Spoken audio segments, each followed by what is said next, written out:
Everybody would mute their microphones. We'll get started. I'm going to start by sharing my screen with you.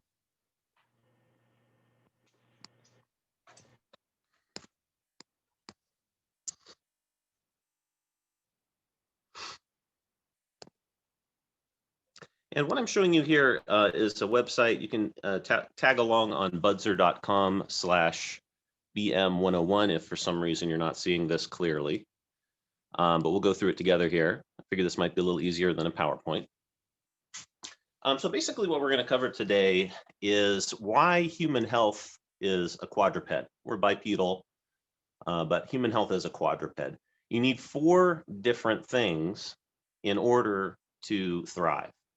The first one is exercise, and we'll get to 6 exercises that you can use to maintain basic health in a little bit. First off, we're going to start with strength training. Maintaining muscle mass, maintaining your resting metabolic rate, and your calories out. Now, a lot of people think calories out and they think of cardio. But in reality, cardio isn't such a great way to maintain calories out, because if you've ever watched those calories on a treadmill, they're never really matching what you had for breakfast that day. On the other hand, strength training builds muscle mass, and it increases the size of the furnace that you use to burn calories. Strength training has a whole host of things we won't be able to get into today, including benefits to posture, bone density, back health, and the list goes on. Cardio is still critical, especially in these days. I tend to think of it as a person's victory garden when it comes to COVID-19. It's not such a great way for you to burn calories, although that's what people tend to think of. They're trying to get into that fat burning zone or carbohydrate burning zone. You really don't need to focus on that. You do want to get a combination of steady state and interval training into your routine. Interval training when it comes to cardio or strength training is going to produce what's called EPOC, or excess post-exercise oxygen consumption. That will benefit you in terms of that overall calorie balance. And flexibility training has kind of lost its sheen lately. It's really only needed in order to restore range of motion where deficient. Almost all of us, that being said, have a certain joint or set of joints where we may be lacking in range of motion. So equally important with exercise is rest. And I think in Princeton, this is probably one of the weakest links for most of the people in attendance today. You really need at least 2 days. You can get a little bit under that if you need to, but typically 2 days between every strength workout. And that's going to allow for muscle supercompensation. That is to say, we damage the muscle when we exercise, and it grows back bigger, but only if we get the proper rest.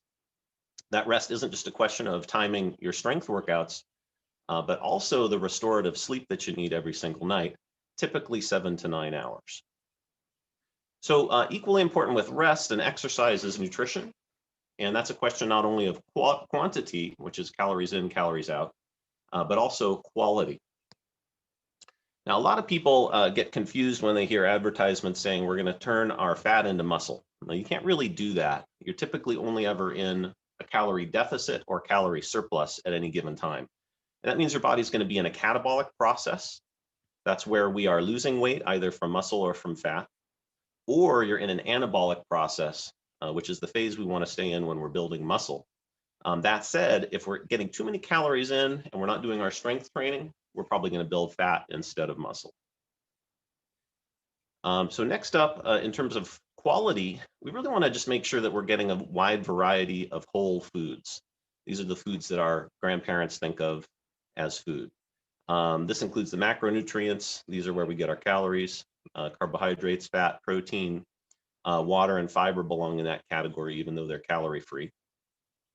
It's also about micronutrients, vitamins, minerals, phytochemicals. These things are essential to our well-being, even though they don't get their own category in the food pyramid. If you had to pick one, it would be vegetables, legumes, things in that vein. So another thing that's very important to talk about is insulin sensitivity.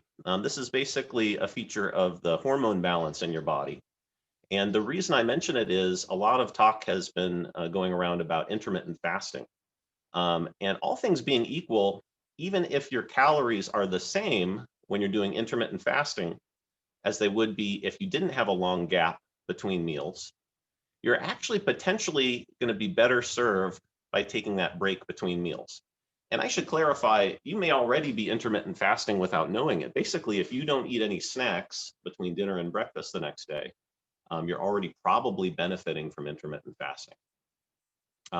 When your body is in a fasted state, it basically learns how to use fuels other than carbohydrates.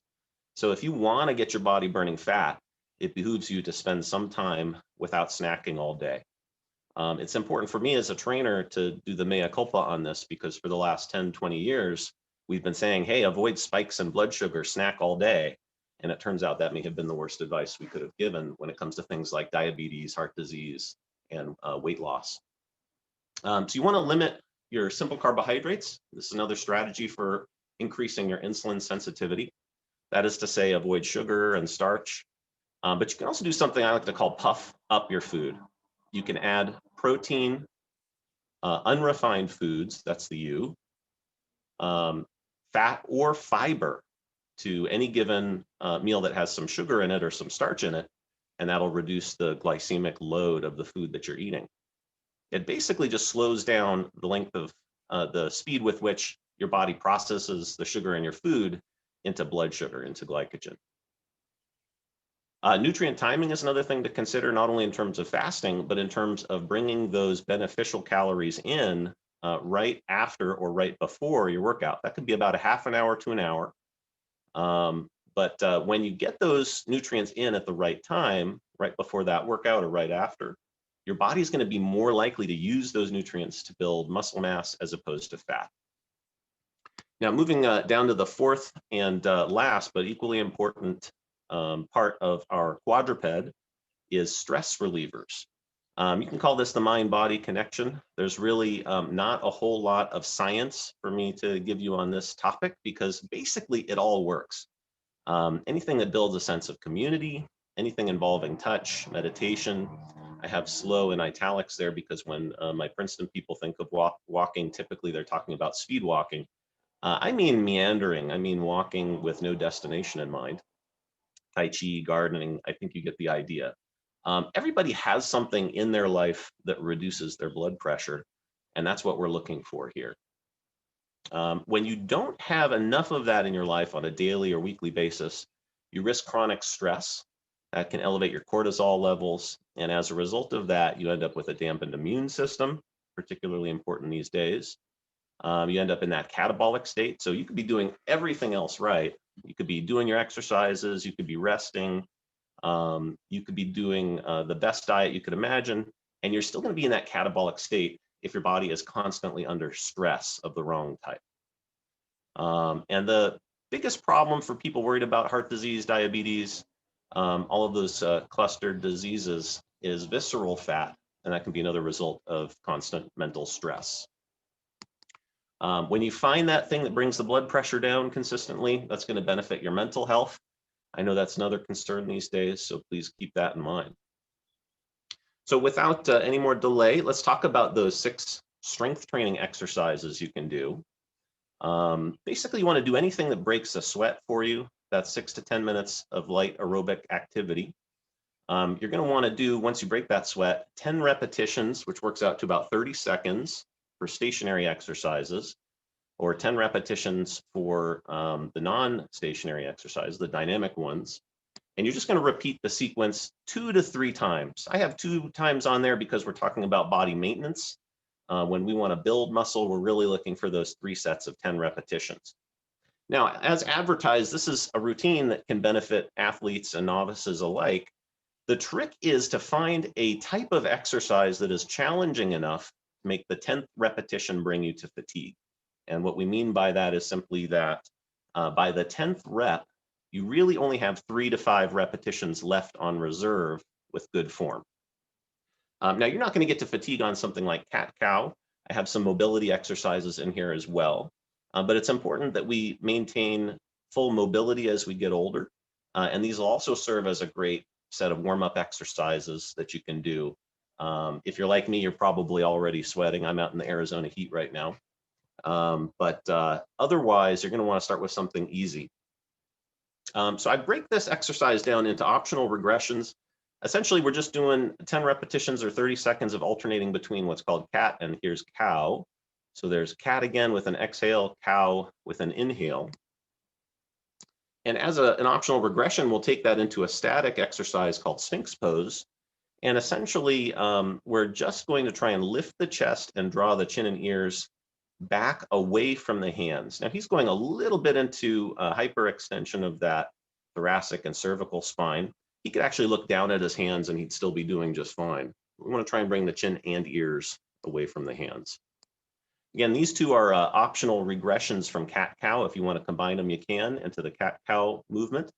But if you struggle with that one or you have part of it that's not quite coming together, you can do these. So this is the pelvic tilt part of cat-cow. This is for the mid and lower back. And essentially, you're just lying on your back with your knees bent. You're squeezing your abs and glutes to eliminate space under your back. And then you're engaging the spinal extensors, the all-important spinal extensors, to create space under your back. This is a very subtle movement. You may not have the flexibility that you see in the picture there, so work with what you've got. And now we get into something a little bit more difficult. This is the hamstring bridge or glute bridge. It's a hamstring bridge if he engages the back of his thigh, which is to say he's sort of fighting friction with his feet. It's more of a glute bridge if his legs are out of the equation, if he's keeping his quads and hamstrings a little bit more relaxed and using his glutes to lift his hips. You can play with that. There's not a right or wrong way to do it, but it's an important way to strengthen your posterior chain. And it's safe for basically anyone. We'll look at some progressions for that in a little bit. So now we're getting a little bit more advanced in terms of technique, in terms of neuromuscular control. But this is a great exercise for getting into all three dimensions. And basically what we're doing here is a side bridge transitioning into a prone plank. As a regression, you would do just the simple plank. And keep in mind, if you need to, you can put your hands or your elbows up on any surface that's stable, and that will make it much easier in terms of the muscles we're trying to train, the core muscles. So here's where we get into the fun part. This is the push-pull squat. And these are the exercises where fatigue is really important. So you want to pick a pitch, a tilt of the body that's going to elicit only 3 to 5 reps remaining at the end of the 10 that you do. So you've got two versions of a push exercise here using the TRX. I'll show you both a TRX and a version that you can make your own if you're so inclined. And these are basically just great ways to work multiple muscle groups at the same time. In the case of the push, we're working the chest, the shoulders, the triceps. And you're also maintaining a pretty good plank if you do this correctly, a nice long neutral spine to strengthen the core and to improve your posture. Now, the push, I should warn you, is a little bit unstable. So until you have some practice with this, don't aim for fatigue, but try it out with a minimal amount of resistance and build up from there. This will be made much easier if you grab a stable surface like a countertop, a sturdy coffee table. You could do that with your palms flat on the surface, elbows out for the first one for the high push, and elbows tucked in, hands at about shoulder width for the low push. Here we have the mirror, excuse me, mirror opposite movement. You always want to think about making mirror opposite movements when it comes to push and pull movements so that we can stay balanced. The high back row is probably one of the most neglected pull exercises, and it's the one to the left there. The low back row is great. It makes you feel strong because you'll be able to move quite a bit more resistance there. But you want to pair it with whichever push that you did up here. If you're going to do both of them, doesn't really matter what order you do them in, but get those mirror opposite pushes and pulls. Now, if he wanted to make this one harder, this is actually me with quite a bit more hair than I have now. If I want to make that harder, let's say on the right side or the left side here, all I would need to do is walk my legs forward until I'm under the anchor point. If you're anchoring your straps to a door, which is a perfectly good option, you could just walk forward until your toes touch the door and you'll feel nice and stable there. That would be a considerable amount of resistance for your back and shoulders. Again, also working the biceps on this one. So last but not least, we need an exercise that's going to work all the major muscles of the legs. I use the term squat loosely. In this case, it is a traditional squat. That's both an assisted squat to the left using the TRX again, and then just a body weight squat to the right. Now that could be just as easily done with some dumbbells held at your side. You can make it as challenging as you need to using whatever you have handy, a couple gallons of water, whatever works best for you. And that squat category includes any type of exercise that's going to work all the major muscles of the legs. I would throw in a reverse lunge, a step up where we've got something at about knee height or just below. So before I put everybody to sleep, let me switch back to the TRXs I have hanging up here. I'll show you a couple different options. Okay. Make sure that you got everything in the screen here. So I went ahead and installed some dowels in the rafters here. You'll see them up here and up here. That's one great option. You can get those at Home Depot, any lumber supply store. But I want to point out it doesn't have to be this elaborate. You could have something like a hammock strap. This is available at Walmart or any other big chain. And this has segments in it that you'd be able to slide, even just a broom handle, preferably something a little thicker so it's nice and strong. But you could slide this through both ends like this. And you could perhaps get one more piece of dowel and slide it through the top, a couple segments at the top, and close a door on that dowel. Preferably, you'd be able to lock that door, or maybe you would close it coming towards you so that when you put weight on these straps, it's actually going to pull that door shut. It's going to pull it into the sill. But you can do all the exercises we talked about using something as simple as a hammock strap like this. $10, any large store should have it. And then you have over here, what you saw in the pictures before, this is a TRX. You can adjust this by pushing these cam buckles in. That's to lengthen it. Then you have to shorten it one at a time. You push the buckle, grab the yellow tab, and bring it to the top. I'm going to shorten it even more. I'm going to bring it into super short mode here by pulling just the front strap. Now this super short mode will help us with things like row squat, because it's going to allow us to get as much help from our upper body as we need. So for example, that last exercise we looked at, the squats, I'm able to help as much as I want with my arms, and that's also going to greatly improve my range of motion. So I can get the benefit of maintaining range of motion through the hips, the ankles. But let's start from the beginning with our dynamic stretches. So I'm going to come on down here with my mat for a cat-cow. This might also be called a cat-camel. And for this one, basically, we want the knees under hips, hands under shoulders. And we're just going to exhale as we drop the head and pull the tailbone under. And then inhale as we draw the chin and ears away from the hands and let the belly sag. Exhale. And inhale. So that's our cat-cow. As an alternative to that, I provided you two other options. This one, we're really focusing on the mid and upper back. This is where we draw the chin and ears away from the hands again. And just make sure when you're doing these static exercises that you're keeping the air coming in and out. You can hold that for 30 seconds, whatever feels good. And if you ever have any pain in your low back, a little bit of action from the glutes and abdominals to tuck the tailbone just a tiny bit will make that more comfortable for you. So the other section of the cat-cow exercise is the pelvic tilt. And I'm going to pull this shirt up so that you can see what my back is doing. But first, I'm going to engage my back muscles and create space under my back. And then I'll engage my abdominals and glutes with an exhale to eliminate that space. And just stay within a comfortable range of motion. Okay. So that was our cat-cow and optional regressions. Next up, let's take a look at the planks.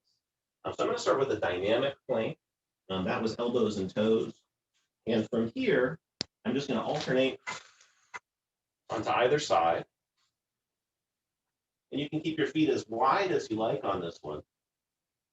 And just make sure that you're keeping that air coming in and out on any type of plank. Moving on to a hamstring bridge. From here, we lift the hips into a line with the knees and shoulders. If you're not quite able to get them that high, that's fine. Stay wherever's comfortable. And if this is too easy for you, I want you to try two things. First, fight friction. I'm going to try and slide my heels towards my shoulders. And you'll see that manifest as my body sliding towards my heels because my feet aren't actually going to move. So keeping that breath coming in and out. I'm keeping the back of my thigh engaged a little bit more than the front. And if this is too easy, if you do 30 seconds and you have 30 left, you can always make it more challenging. You can go onto one leg.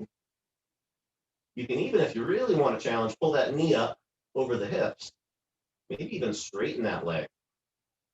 Essentially what we're doing is loading that other leg. Hold it for as long as you like, up to 30 seconds on each side. Can't make the 30 seconds, 5, 10 seconds alternating. It's a great way to break into it. So we got our bridges. We got our cat-cow. Let's talk about push, pull, and squat. So we talked about row squat as a great warm-up exercise. Again, I was already sweating when I started, but using both the legs and arms, get that full range of motion. And then after that, you can jump into your push. We would lengthen these all the way out. And this would be a good opportunity for me to show you another option for the TRX. So this is basically a couple of lashing straps. They have sort of a lasso loop at the end. So I've sort of looped it through itself over this sturdy horizontal beam. And that lasso is nice because it keeps it from sliding left and right. The two anchor approach is also nice because I can separate the two. This would be good for someone with tennis elbow or someone who doesn't want to maximize the triceps, but wants to emphasize on chest and shoulders. But you can see here, I just did a push-up. I did a fairly easy one by walking my feet forward, but I can make that harder by walking my feet back. Essentially, all I've done is increase the pitch of my body. So that's our push. We want to do the mirror opposite pull. That was a high push. So we want a high back row. I might be just a little bit outside of the frame, so we shorten these up. You can put these at whatever height you want, and there are instructions for making your own if you feel like you have the confidence in the materials that you've got. Typically, you're going to want to pick webbing that can hold your weight multiple times. If you have any questions about that, please don't hesitate to ask. So we're going to lean back and pick whatever resistance is comfortable through that full range of motion. Typically, we're exhaling on exertion, in this case, as I'm pulling. And we want about 10 repetitions. If I get to 10 reps and I feel like I have 10 more, clearly I haven't reached fatigue. Again, we want about 3 to 5 reps on reserve once you finish your set. So there are two more versions of the push I'll show you and the pull. So this is the low push. So for this one, I've got my hands over the straps and I'm holding the handles at about hip height. So I'm coming down into the push, exhaling on exertion. Make sure as you do these exercises, these suspended exercises, that we're keeping a long neutral spine and never holding the breath. Like I said, this is very unstable. So if it's easier for you to use a countertop or a sturdy coffee table, feel free.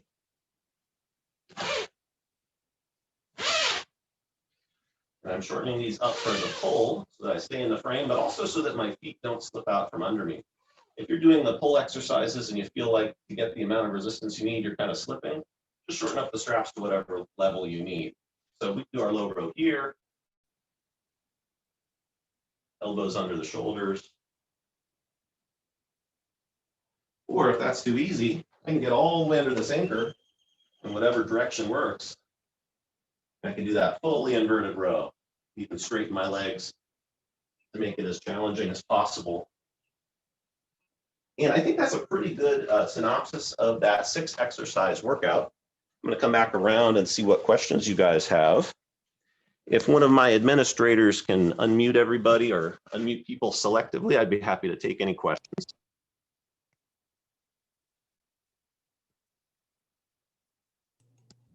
Hey, Aaron, it's Matt. I did want to say that we really appreciate you putting on this presentation. I'm kind of falling on my seat here. It was highly professional. I'm not saying that you're not professional, but I just wasn't expecting, I thought it was just going to be more exercise, but you did a great job with your presentation.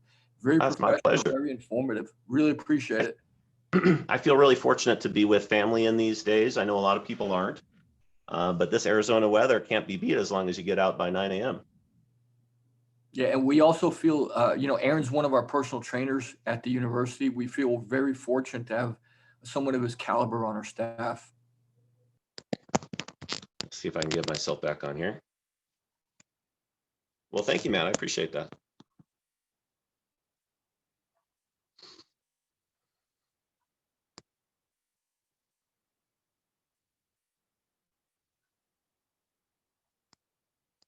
So I covered a whole lot in kind of a blaze there.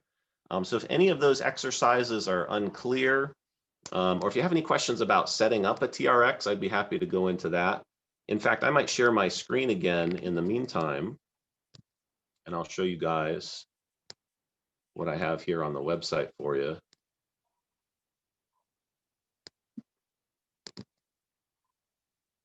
So again, the exercises we covered today, budzer.com, BM101, or just /101. And then if you want to see more about ways to do suspension training on your own, you can click on equipment there. This could use an update. I've found some better materials for you, but you could do something as simple as a chain with some really strong carabiners. This could go over a tree branch. I put a used bicycle tube tire over one end of it there. But check it out because there are lots of easy options. This is really just a set of lashing straps and some PVC pipes. The knots that you use are somewhat important. You want a nice knot that won't slip too much over time. That's a square knot underneath the handle that you can put your feet through for some foot suspended exercises. And then of course you also have the option, if you don't want to spend the time or you're not sure about the equipment that you're using, you can always get the TRX, which is sold by Fitness Anywhere online. So I'll open it up again for any questions that you guys have. We may get cut off in about 10 minutes by my math. So if we do get cut off at any point, feel free to reach out by email or by text message, whatever is easier.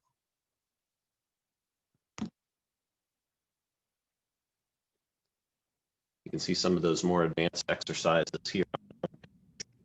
Hey, if anybody has any questions beyond what Aron discussed during the past 30 minutes, I mean, now's your chance. I mean, he's a great resource, has a wealth of information. Now's your chance. I have a question about water intake. Sure. And what exactly how much of it? I've read a whole lot of different things, like half your body weight, this much, the internet has a lot of information and some of it is not true. So what is... The honest truth is it's different for everybody. So I'm in Arizona right now. I'm sweating just sitting here in this chair. So you want to replace the water that you lose. If you're sweating all day because you're exercising 1-2 hours, you're going to need a lot more water than someone who's not. And I think that's part of the reason why it's so hard to pin down. Lots of strategies have been advanced. One is to say, oh, your urine should always be mostly see-through. It shouldn't be too dark. I'm kind of old school. I think you should drink when you're thirsty and you should drink when you're in doubt. In other words, if you're not sure whether you're hungry or thirsty, drink a glass of water first and then make up your mind. It turns out that oftentimes we mistake hunger for thirst and vice versa. So it's a great strategy to drink a lot of water. Personally, I would just say drink when you're thirsty. And if you know that you're going to be out sweating a lot, replace not only the water, but the electrolytes that you're going to lose. So a great option for that might be coconut water. You could drink Gatorade. I like to dilute half Gatorade, half water, but do what works for you. Great, thank you.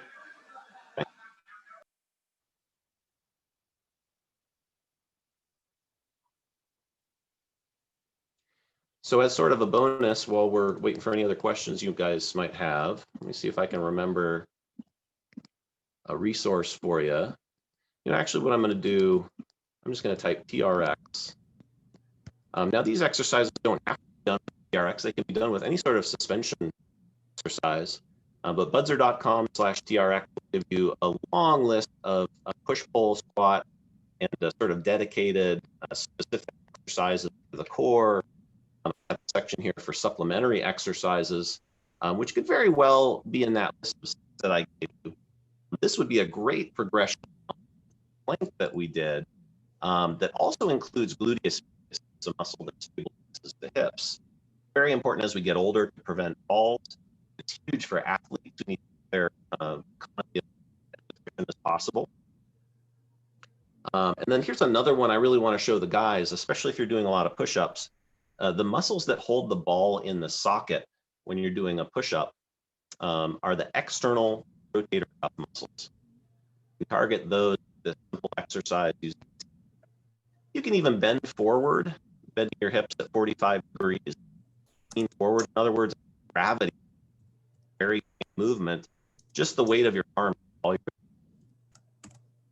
This is an exercise you could do maybe 2 sets, 10 reps once a week is really all you need to maintain those small rotator cuff muscles that will ensure against injury when you're doing your push exercises.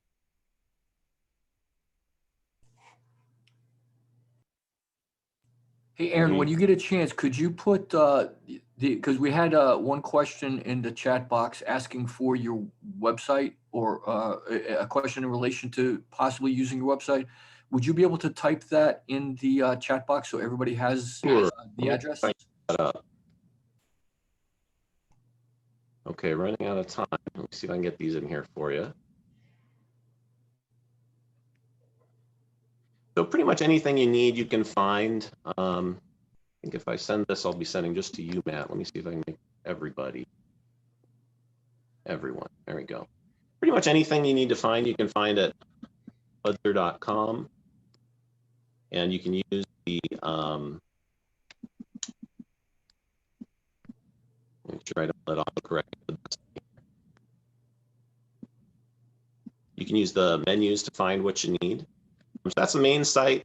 It's HTTP, so don't get confused if it tells you you need to get rid of the HTTPS. So that's the main site. You can also see this presentation at budzer.com.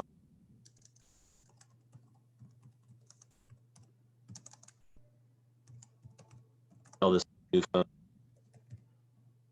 Weird word. Budzer.com/. Yeah, 101.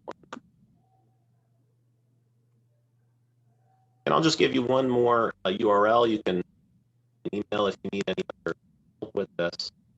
That URL last.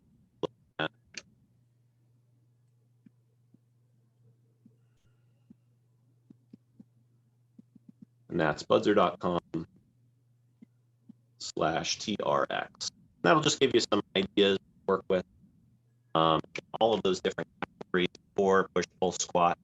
And one thing I would like to emphasize is that you don't have to focus on your core when you're doing strength. Every single push or pull is basically a plank.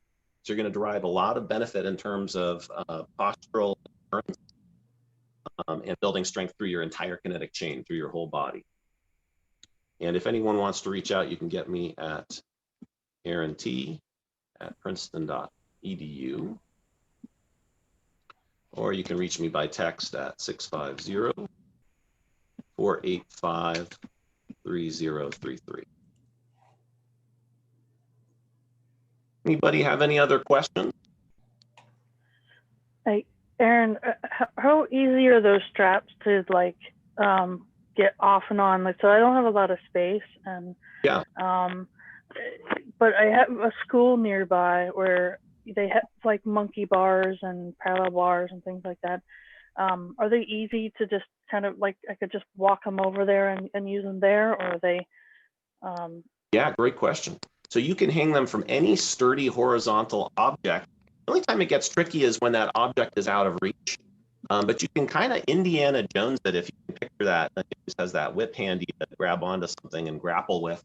You can sling it for a high anchor using a tennis ball and a strap. And I think probably the best way to illustrate that, am I sharing my screen with you guys? I am.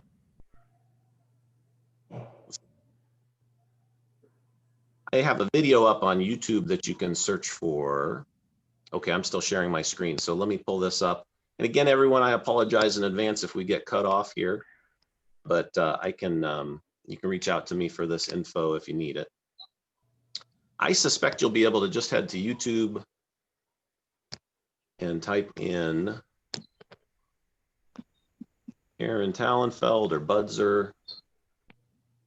Let's see what comes up here. Yeah, so here's a 4-minute video. You can see how easy it is to build your own TRX. I won't play that right now, but these are handles you can pick up for about $12, and they're for pull-ups, so they're perfectly strong. And from there, you just want to make sure that the lashing straps you get are extra strong too. And to your question, I think if I skip this one, let's see if this pulls up. No, it's a different iteration. Lots of different options out there. Somewhere on my channel, I have instructions for creating a, here we go, an extra length with a tennis ball on there that you can use to hang it from high anchor points. And I even have sort of a dangling strap, which is going to make it easier to pull it down once it gets up to that high anchor point. See how that works? Yeah, that's good. Thank you. Sure thing. Any other questions? How can you find out exactly how much of your body weight is muscle? Great question. So lots of great options out there. My favorite is a bioelectrical impedance meter.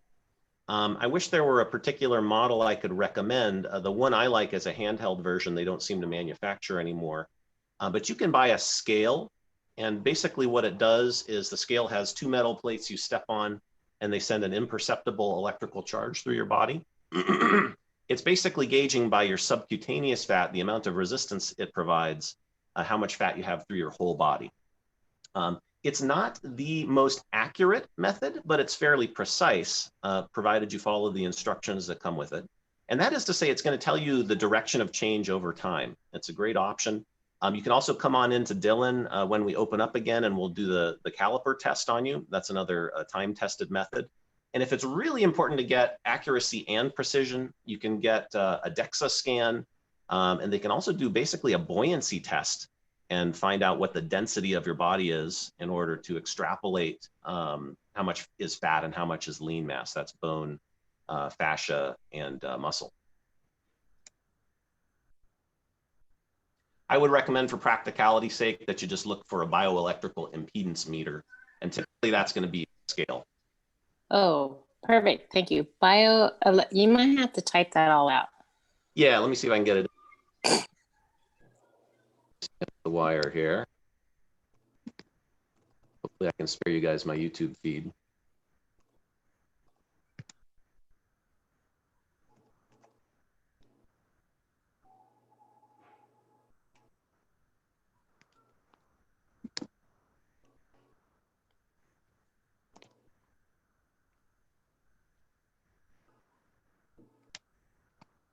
Oh, I see Matt typed it. Oh, great. Thank you, Matt.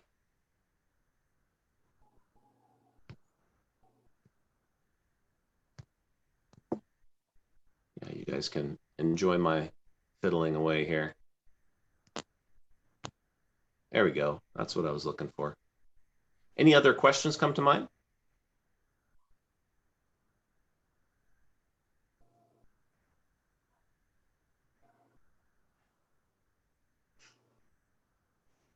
Well, I really appreciate your attending today. I know everybody's got their own daily struggles that they're circumventing to get here. Please let me know what questions come to mind, and I think our timer's just about up. So thanks again. Thank you.